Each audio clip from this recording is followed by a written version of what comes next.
Hey neighbors, the handyman here with Initiative Coffee Company, along with professional jumper, amateur jiver, and whaling enthusiast Jake Delmaro. And today we're talking about DDEX-02-09, Eye of the Tempest, writer Peter Sledgman, editors Claire Hoffman, Chris Tulach, and Travis Woodall. This is an 8-hour mod set for Tier 2 play, tuned for 5 6-level characters. The party's sent to put an end to the Howling hatred's infiltration of the Monastery of the Yellow Rose. After choosing which route to approach the monastery, the party will have to find out who they can trust and straighten out who is with them and who is against them. Part 1, Introduction. A storm has been plaguing Mulemaster for weeks. Zor Garwal aims to recruit the players into breaking the storm. Word has come that it is magical in nature and emanating from the Monastery of the Yellow Rose. At the Temple of Ilmater, Zern informs the party that Lana has come from the monastery and brings word that it has been infiltrated by cultists. The meeting is interrupted by commotion outside as an Utyug has crawled out of the sewers and is marauding the street. The players need to determine a route to the monastery, trading off between the safety of the road or an undetected approach through the glacier. We kind of start off not quite in combat, as is pretty common in Season 2. But combat adjacent for sure, yeah. It doesn't take long. This setup's nice. I think the setup is pretty straightforward. Really sets the stakes right away. Yeah. I guess brings in good usage. I don't really have much to say about it. I did like the fact that I had a player. The combat can be solved non-combat wise. It is if you have someone that has tongues or something along those lines, or happens to speak Utyug as a or language. happens to speak Utyug, can actually resolve this combat with a couple of persuasion checks. If somebody wants to use it, if in my opinion, we're at this weird point where they're saying that it should be only 5 6-level characters. To me, this challenge is not a challenge because they're going to have time to rest. The travel itself is going to allow them time to rest. So they can blow everything technically on this fight. But something to keep in mind is if you're playing by the rules at home, if they cast a higher than an X level spell and they're a spellcaster and not part of the Mole Master's Brotherhood of the Cloak, they're going to be in trouble. But, we'll say that everybody's playing by the rules. If somebody wants to spend a 3rd level spell slot right out the bat just to make it a non-threatening combat, yeah, go for it. I don't care. That's awesome. Especially in an 8-hour module, right? Yeah. Like, in Season 1's 8-hour mod, I brought up the fact that the only time I had ever seen it run was at a con during the overnight session. Yeah. I don't know that I've ever seen this mod run other than when we ran it online over 2 sessions a couple weeks ago. I think it's a good mod. I enjoy it, but it's a lot, right? It's a lot to commit to. So if you can cut that down, I agree. Yeah, if you can cut that down with like a spell cast and persuasion check to avoid 25 minutes of combat, go for it. Yeah. I mean, after prepping this thing, the first thing to note, shame on you if you have to prep, or shame on a con if they have to tell if they're giving this to you cold. Mm-hmm. Tell them no. Yeah. Because this is a lot of content. Because there are at least 11 pages of this 40-something preparable mod that you'll run. And it's honestly, either you travel by ice or travel by road. Those are 2 different sections, and one you'll run, one you won't.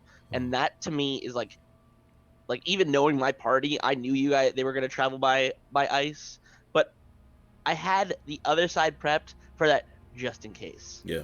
And it's a lot of material. This is a module that, like, in later seasons would have been broken down into 2 separate mods that were part of the same series, right? Like, I think Season 7 is when the first, like, trilogy happened.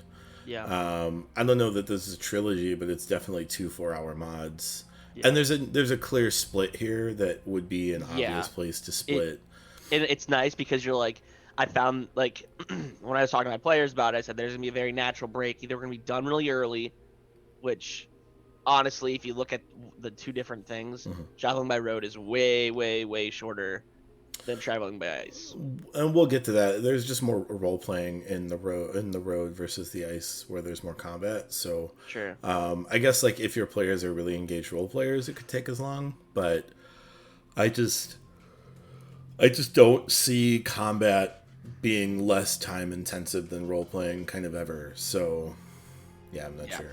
I do, but I think otherwise it's a pretty straightforward mod. Just know where you're. If the breakdown of where you're gonna end is where we're gonna tell you guys it ends in a couple minutes, just be prepared with the info, and I think that you're good to go. I agree. Yeah. Part 1A, Traveling by Ice. Traveling through the glacier means a party will want to invest in special gear or deal with constitution saves to avoid exhaustion. The party can encounter one of any number of encounters, including Yeti, snow spiders, and frost giants. Eventually, the party will encounter Marika, an Emerald Enclave agent, as well as the Hermit Mivel, a powerful monk once residing at the monastery. After riding a Remoraz, the party gains the assistance of Mivel and can enter the monastery. Part 1B, Traveling by Road. The party can also travel by road, encounter a couple of villages, and help the village's inhabitants. This route is less fun. Trek through the glacier instead. There's a bunch of encounters in the glacier, or there's a couple of social encounters in a couple of towns on the road. I would lean toward the glacier because it's cool stuff your party's not going to regularly encounter. I suppose season 10 will have more because it's an Arctic season. Yeah. But so far, ice encounters, Arctic encounters, glacial encounters, not super common. There's a cool exploration component as well. I do like about it though is that there's like 8 different encounters that could possibly happen in the glacier. And I think that's why I like it so much more. Even though it's not necessarily a roleplay component, there is a lot of opportunity for roleplay. Meaning sure. Marika, the ice giant shaman. Yeah. Okay. Or finding a Remoraz nest. Yeah.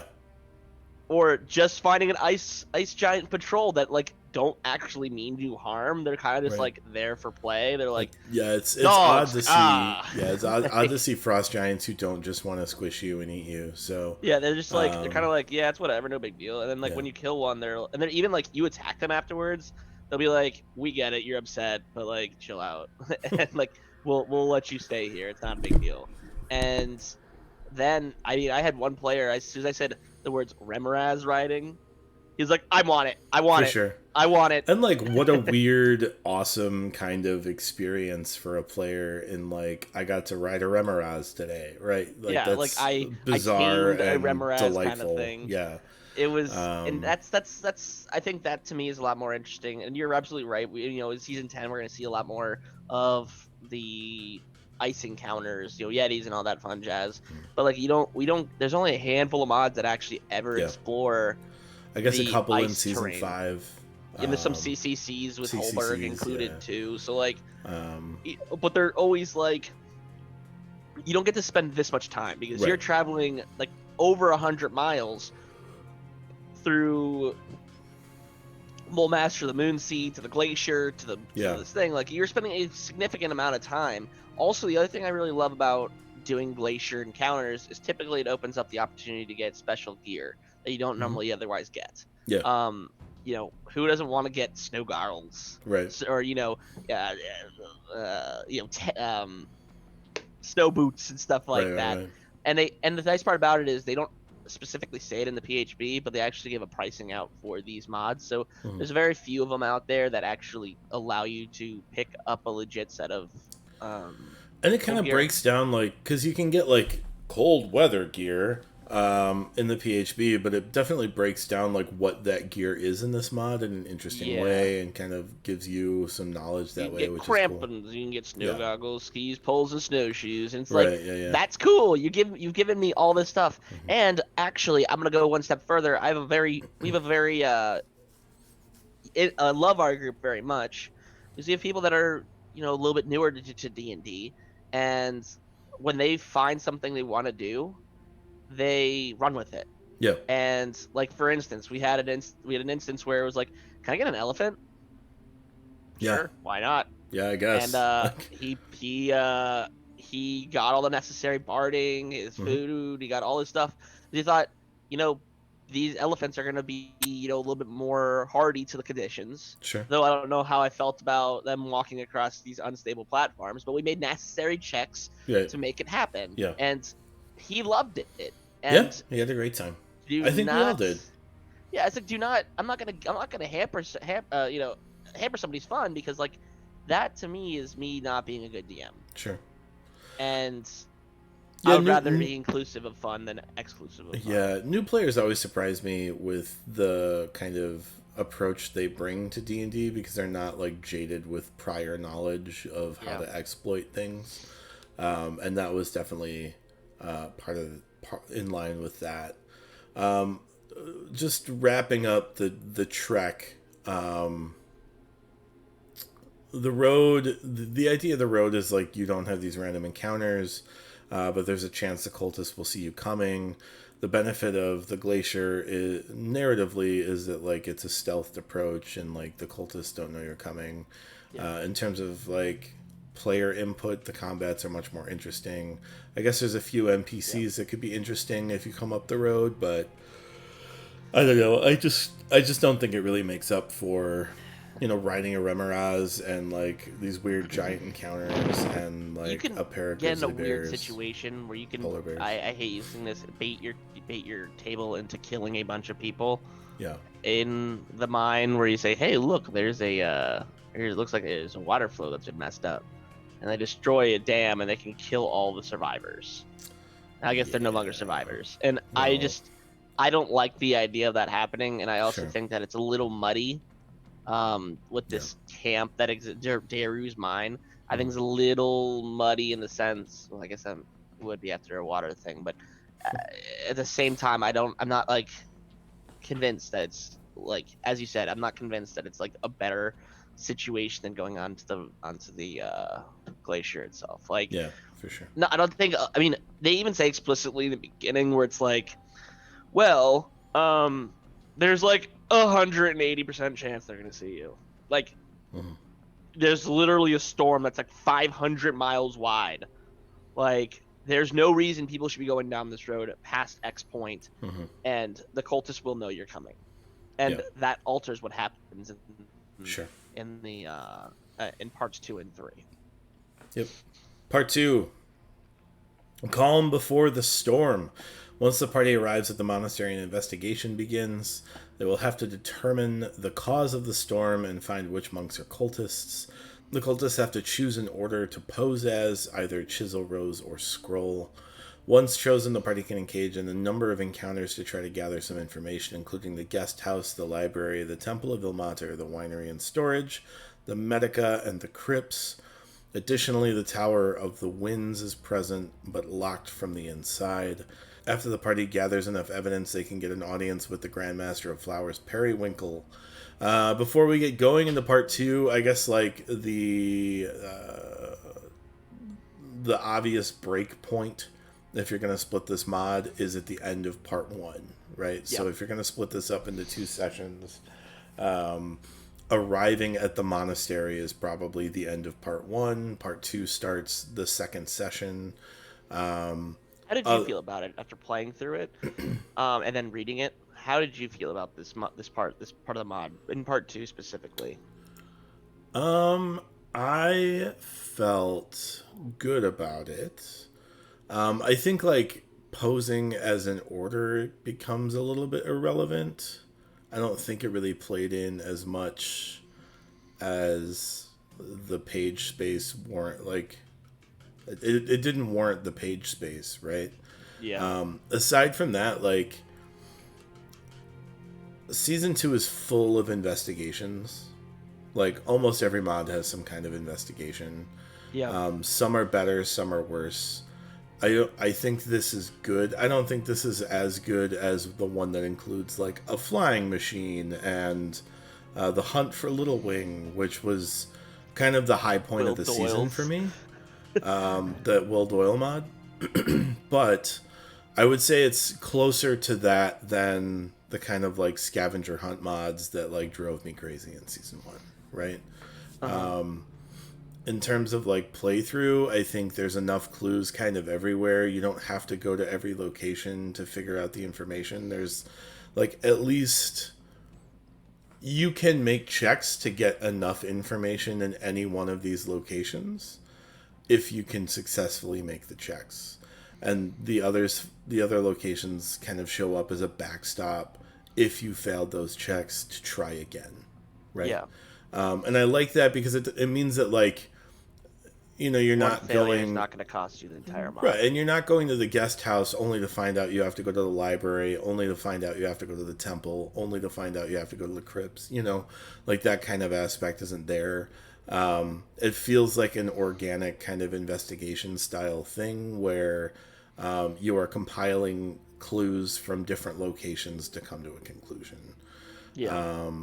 In terms of the Grandmaster of Flowers, I think he's probably an underdeveloped character a little bit. But I think he played more of an impact, but like by the time you reach him, it's supposed to, it's like states like he's upset you were being, you know, investigatory, sneaky, whatever. and like it's like yeah, but here's like a booklet of info that Right, here's a dozen cultists there's that have literally infiltrated your monastery. a bunch of cultists here. Yeah. No, I think this investigation is pretty smooth. It's well fleshed out. I do wish I agree with you on the sense that I wish the three orders had a little bit more. This Yeah. is there's like 7 pages of what happens in the monastery without the players actually doing anything. It's Right. background knowledge for the DM. I do like that, but I spent so much time reading this And it never comes thinking up. of how to Yeah. how to world build it, but like there's a point where it's like you're told in the beginning by Lana that Sister Olara and I think Brother Zern are both cultists, Sure. or they're like not to be trusted. And then like people are gonna naturally go to the library because that's where the info's at. Yeah. And they find the entry that says that, you know, Sister Olara was helping 4 sages, which leads you to the guest house. There's a very natural progression of things, but then you're like, oh, Brother Zern, because like you go to because you're only 20 something days and the ritual takes 30 days to do. Right. Like you're gonna spend a night, they're gonna get food poisoned. Then it's like, well, who did it? It's like, oh, it's the cooks. So then it's like, oh, who's that? Brother Zern. Oh, he's the cook. And Sure. it's like, it felt like there was a lot of world building, but there needed to be scripted events to make it feel more organic. And honestly, like, we ate food that was poisoned and made checks, but like I don't know if I was checked out at the time when we were playing. I had no idea that was like poisoned food even after we finished. Somebody asked, right? is that like, poisoned food? Yeah, And I said, yeah. yeah, I don't know. What was it? The other thing I will say about part 2 is like the Tower of Winds is locked from the inside. You've got one location in the whole monastery that you can't access. Like clearly that's where the narrative is headed, you know. Yeah. Other than that, I think the investigation is largely fine. Fine to good, even. I think it sets up a very interesting potential series of combats in part 3 here. The one thing I also want to mention is Mother Savan is the person that's stuck in the Medica. Feeble Mind to me is a spell that is a ridiculously high level spell that they're using in this scenario. But one thing that they don't cover in the spell is Dispel Magic. Sure. Typically it's like Greater Restoration, blah blah. But if my players are dealing with a spell that's an 8, you need to roll a DC 18 to counter it, to dispel it, go for it. I really could care less. Right. Because she gives info that is now evidence straight to go to the Grand Master Periwinkle, and pretty much is irrefutable evidence, which will lead you straight to to part 3. Part 3, yeah. So I do believe that if your players are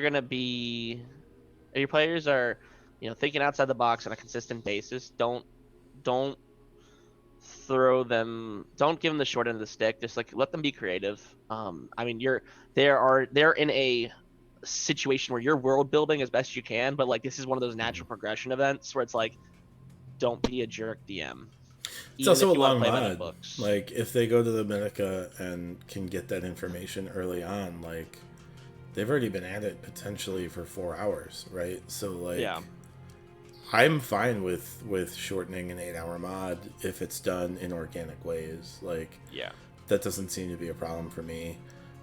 If you split it over 2 sessions, it's kind of like a situation where, like, you have a 4-hour session and, like, a 2-hour session, but honestly, even that, like, 2 hours of D&D is a good time too. So, well, the other thing I want to make note at the beginning of, if you're doing this in 2 sessions, something that's really helpful, at least in my eyes, is reminding characters, or reminding player characters of, Lana, and then like people that have helped them, giving them keywords.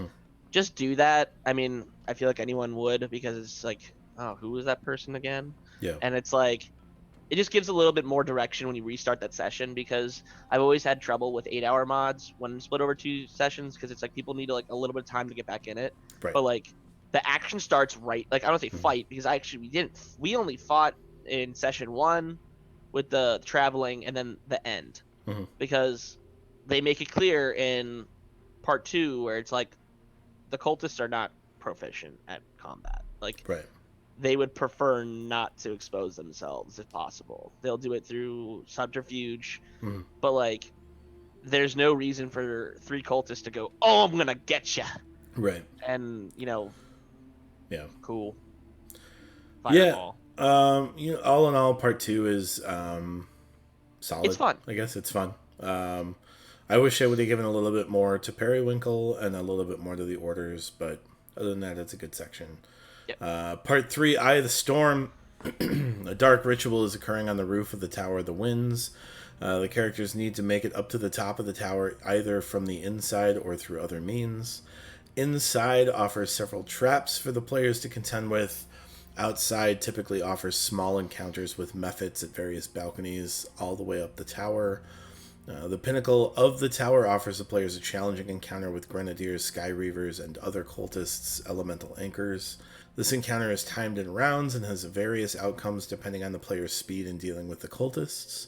The party will need to eliminate the elemental anchors and take their place to power down the ritual.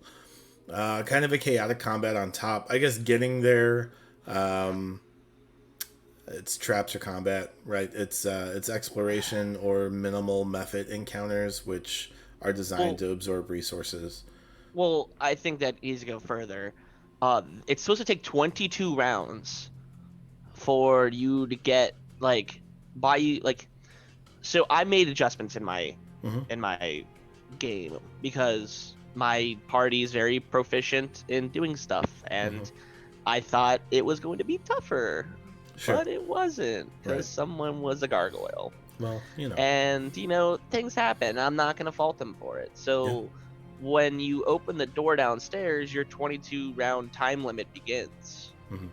And the building starts floating. Like, there's a lot of stuff that happens. But when you just go and say, hey, and you bring up the characters, it's kind of something that's tough for me to adjudicate. It's supposed to be 22 rounds before like the independent pillar keeps the independent pillar of stone that is the building starts flying up. And with having the different maps there, it kind of speaks to the fact this is a larger building, and it takes time between floors, and it starts right when you spring your first trap, or like I think there's a door, it's a squeaky door that you will never guess to just WD-40 unless you're Ron Handyman Hutchinson. Maybe. But like, as soon as it squeaks, they're like, "Oh, sound the alarms!" And then like everything starts going wild. And with that being said, it would pose to be a much more difficult encounter if your players are not I hate saying not resourceful, but like if they don't have certain things like fly, Sure. they can just go nah and just like Right. just fly up Yeah, and I mean, like, we use levitate, which levitate plus other is things, kind but of a like you use workaround, I your guess. But resources. yeah, I But like mean, you guys had the like, resources to yeah, do, and then it just like it felt very much like the 22 rounds didn't mean hmm. jack. And this is And a tier 2 mod. I don't think it's unreasonable to expect that players will have levitate or fly. I think that's a pretty standard spell to take. yeah, So frankly, like, the fact that we can just make circumvent it is decisions. probably a fault of the mod, but you can make adjustments as Like you need to. expedite, if you're a But DM here, expedite what's going on. I hate saying we ignore some of the round things where it's like, oh, this guy has to be like adjacent to the pillar. Like just make some adjustments. It's not going to yeah, make that big of a difference, but you know, I thought this combat was kind of underwhelming. Um, maybe because, and I think it's because the sense that they're putting CR2s for for the situation. Even if you add multiple, like at the very end where more people show up, it's like it's still not enough to actually make a noticeable difference. Like if it was 4 hurricanes that showed up, it'd be like, oh, well, that's not good.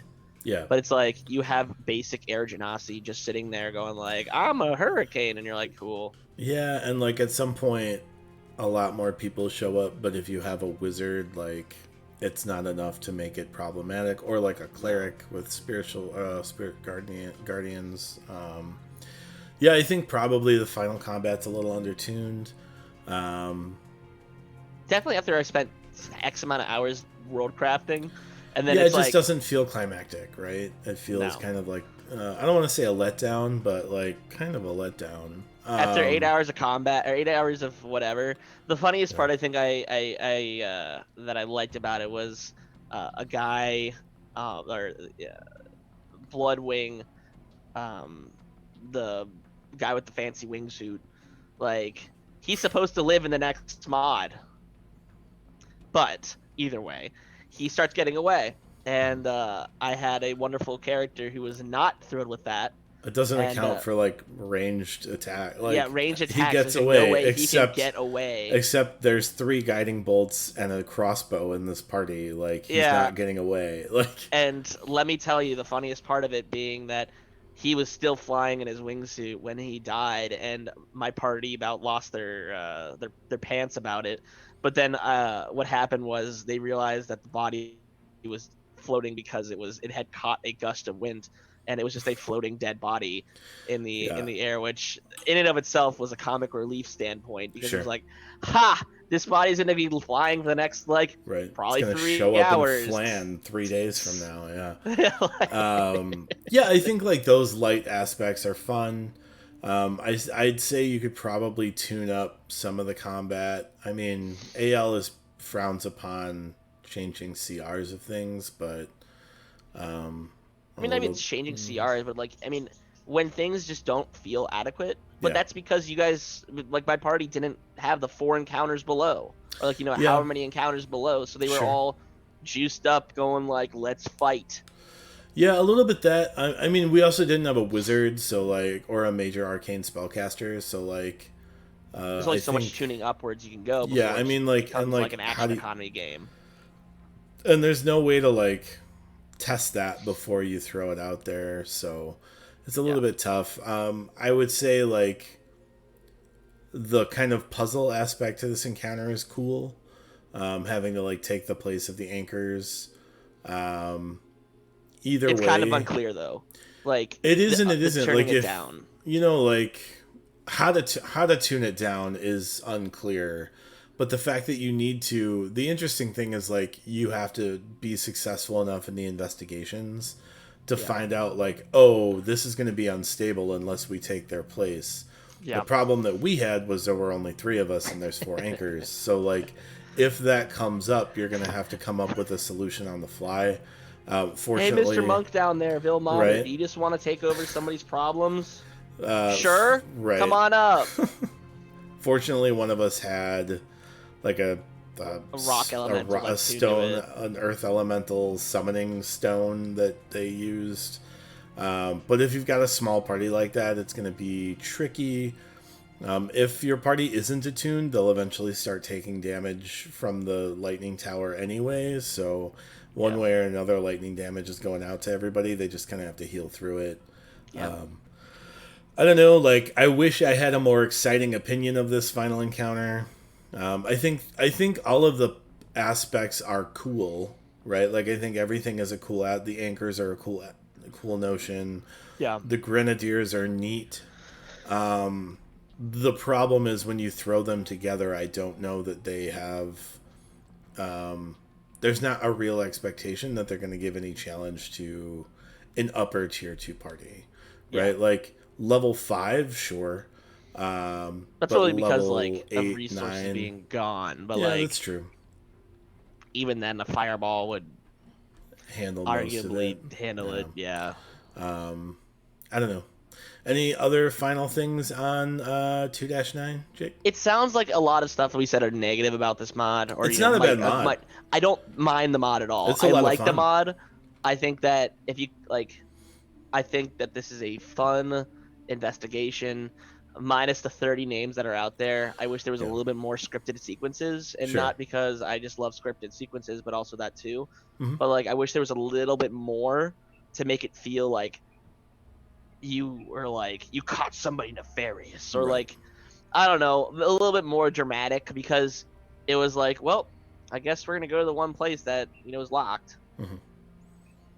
Yeah, I think that's the one thing I would change. And if you are running it, maybe you do create your own little scripted sequence with one of the guys, like how we had in the library. We had the gossiping librarian. I kind of gave him like honorary adventure status because he was like, I know you're the type. Right. And they're like, a type of what? And he's like, the adventuring type. And then the response was, no, we're part of the Order of the Rose. And they're like, I know that's crap. Mm-hmm. Like, and like, it gave him an engagement and it made him laugh. So I think that there needs to be, like, if you're gonna run certain sequences, or you think your party will go into certain areas, maybe push some of those NPCs to be a little bit more, like, give them a little bit more flavor. Even if it says this is how to play them, give them a little bit extra. And honestly, I don't think that's ever a bad idea in any mod. I usually skip over the how to play this NPC sections when I run them, because I have an idea in my head going in on how I want this NPC to interact based off the information they have outside of that box, right? So, and it's going to depend on how they're approached by the players as well. So, I don't know. I think it's a good mod. I think it's worth spending like 2 play sessions on if that's how you want to run it. I probably wouldn't run this as an 8-hour session. I wouldn't like take a whole Saturday to run this. It's kind of it's a lot of work for the DM. It's a big grind without like enough reward to like be exciting for that 8-hour grind. It's not going to be like a chapter of a hard book in terms of like the return on the investment of prepping this 8-hour section. So other than that, it's worth running. Split it up into 2 sections, do part 1 and then do parts 2 and 3 the next week. Have fun with it, kind of explore the NPCs. Anything else? I don't think so. I think this is a good mod, and if you're running it in a sequence of events, it's you have the Breath of the Yellow Rose after this, which is kind of like a follow-up to what the heck's happening, because the storm still is happening. And you get to go to the monastery of the Breath of the Yellow Rose, which is different than this monastery that is in the Tempest. That's 8,000 miles away, it feels like. But I do think that that combined, and I hate saying it's 12 hours of mods, which they should have really been a trilogy here. I mean, they just weren't doing it at the time, but like you could throw in that 4-hour mod and have 3 that are the same story, because essentially they are. So like you're on your way back to Mole Master, and like you go to the Breath. Like, I don't know how that would work out, but like I like to believe that there's a way. It is what it is. It's a good story. It fits in with the rest of the Mole Master series, and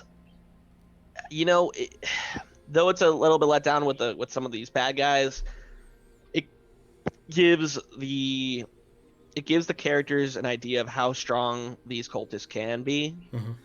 And that's not necessarily on their stat blocks, but like what they're capable of Right. in when apparently adventures are not existent. Sure. Yeah, they can control the weather, so that's pretty big.